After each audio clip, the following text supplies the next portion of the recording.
Perkenalkan, nama saya Rizky Putra Pratama, NIM 31300250009. Halo semuanya, kenalin aku Naysila Salsa Putri dengan NIM 31300250018. Perkenalkan, nama saya Muhammad Haikal dengan NIM 31300250006. Perkenalkan, nama saya Ica Salvinia Munisa dengan NIM 31300250016. Assalamualaikum warahmatullahi wabarakatuh. Mengenalkan, nama saya Tinwarul Fajri Alasari dengan NIM 31300240032. Perkenalkan, nama saya Muhammad Faiz Farizal dengan NIM 31300250027. Saya akan menjelaskan tentang pengantar segmentation. Manajemen memori adalah proses pengantaran RAM oleh sistem operasi supaya setiap program bisa berjalan dengan baik tanpa saling mengganggu. Dalam manajemen memori ada dua jenis alokasi, yaitu contiguous allocation dan non-contiguous allocation. Pada contiguous allocation, program disimpan secara beruntun di memori, sedangkan pada non-contiguous allocation, program bisa disimpan di lokasi yang terpisah. Nah, segmentation termasuk ke dalam non-contiguous allocation. Segmentation adalah metode manajemen memori dengan sistem partisi dinamis. Jadi, ukuran memorinya menyesuaikan kebutuhan setiap segmen program. Program dibagi berdasarkan struktur logis seperti main program, stack routine, simbol table, kode, dan data agar pengelolaannya lebih rapi dan mudah dipahami. Saya akan menjelaskan tentang struktur segmentation. Dalam segmentation, program dibagi menjadi beberapa bagian yang disebut segmen. Ukuran setiap segmen bisa berbeda-beda sesuai kebutuhan program dan ditempatkan pada area kosong di memori utama. Untuk mengatur segmen tersebut, sistem operasi menggunakan segmen tabel yang berisi base address dan limit.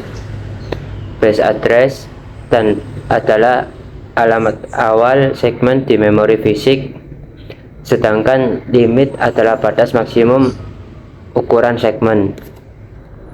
Di sini saya akan menjelaskan cara kerja segmentation.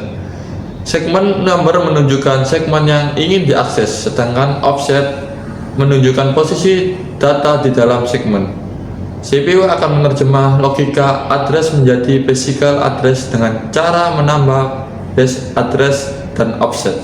Contohnya, jika base bernilai 4700 dan offset 300, maka physical address yang dihasilkan adalah 5000. Dan di sini saya akan menjelaskan tentang proteksi memori. Segmentation itu fungsinya untuk melindungi memori, supaya satu proses tidak bisa sembarangan memakai atau membuka memori milik proses lain.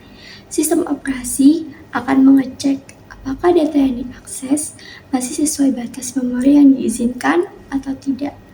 Kalau aksesnya melewati batas, maka akan terjadi error yang disebut addressing error.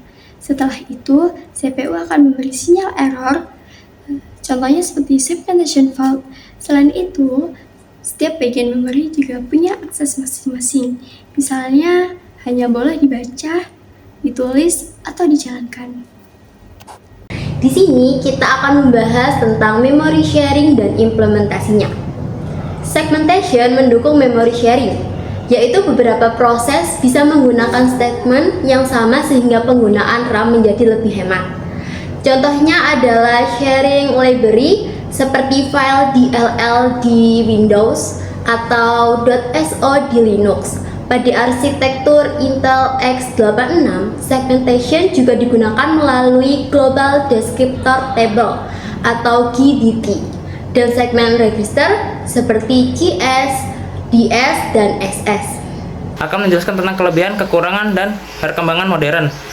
Kelebihan segmentation adalah program lebih terstruktur, proteksi memori lebih baik, dan mendukung memory sharing. Serta kekurangannya adalah fragmentasi eksternal, karena ukuran segmen yang berbeda-beda.